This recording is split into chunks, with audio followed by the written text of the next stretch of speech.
several things on the media and all about whether the Congress will come or not, that some illegal Congress and whatnot and whatnot. I won't go into the merits of whether it is an illegal Congress or not, because yesterday we saw my email as someone that had been issued to the High Court of Ghana suing the Ghana Olympic Committee with Professor Francis Dodu and Richard Kotabi. Today we have been formally served with the summons and also with an application for interlocutory injunction, which is to be held on the 28th of July.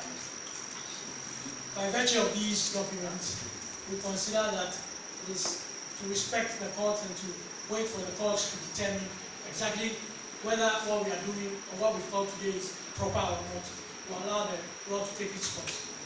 I can assure you that we will file our papers and we will contest this matter to the best of our ability, because it is our contention that even if we are wrong in calling Congress, the best forum to determine that is at Congress itself.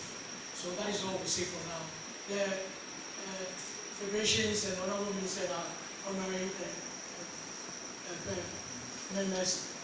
Thank you for coming. We will retire to, unfortunately we've had refreshment prepared already, so we'll retire to fortunately. So we'll retire to this place.